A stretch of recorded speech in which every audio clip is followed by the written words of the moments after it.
Nous sommes Shabbat, les enfants ont laissé pas mal de saleté par terre après leur goûter.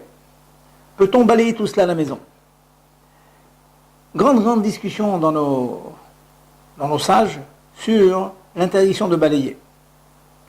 Après le Shulchan Aruch, certains avis permettent de balayer lorsque le sol est carrelé et n'interdisent quand il n'est pas carrelé, car cela, le fait de balayer cause mashvé gumot. C'est en fait une conséquence de l'interdiction de construire, parce que ça aplanit les sols. Me direz-vous, quand on a un carrelage, cela n'est pas d'actualité. Oui, mais dans certains cas, on peut craindre que le fait de balayer dans des sols carrelés nous amène à balayer dans le jardin, par exemple, où ce n'est pas carrelé.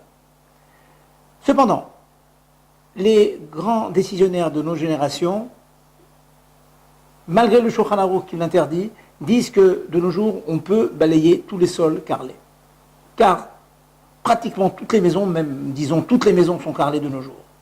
Par contre, l'interdiction de lessiver le sol avec de l'eau, nettoyer tout le sol, cela est interdit.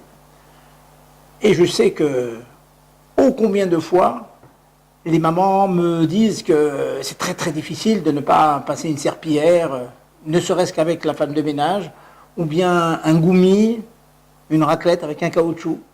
Malgré tout, c'est interdit. Nos sages interdisent de nettoyer tout le sol avec de l'eau. C'est très dur lorsque l'on a parfois 2 jours de Yom Tov suivis de Shabbat. Malgré tout, cela est interdit. Par contre, si le sol est sale dans des endroits précis, alors on pourra effectivement nettoyer en prenant bien soin de ne pas essorer la serpillière. Si on a une femme de ménage, on peut lui dire de nettoyer tous les endroits sales, même s'il y en a beaucoup dans la salle à manger par exemple, ou la cuisine, mais passer de l'eau sur tout le sol, ceci est rigoureusement interdit par nos sages. Bien sûr, dans certains cas, les tzorech mitzvah, le cas fréquent, et encore, il faut bien analyser au cas par cas.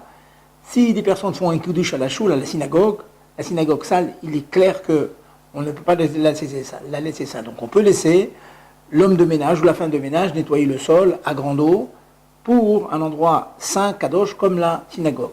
Cela est bien. Et dans ce cas-là, on peut laisser le non-juif utiliser la serpillière, sachant qu'il va essorer la serpillière. Il fait ça pour son bien, pour faciliter sa propre tâche. Il aurait pu le faire avec une raclette sans essorer, il aurait pu le faire avec un goumi, avec un caoutchouc. Il décide pour lui-même de le faire à la serpillière, on peut le laisser faire. Encore une fois, dans la synagogue. À la maison, cela est interdit, sauf dans des endroits bien précis où il y aura une tâche, auquel cas on peut demander à la femme de ménage de nettoyer toutes les tâches. Elle peut même le faire avec la serpillière, cela est bien permis.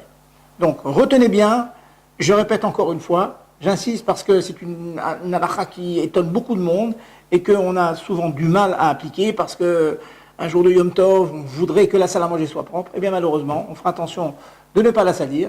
Et si on la lave, la laver, tâche après tâche, mais pas à grande eau. Shabbat Shalom.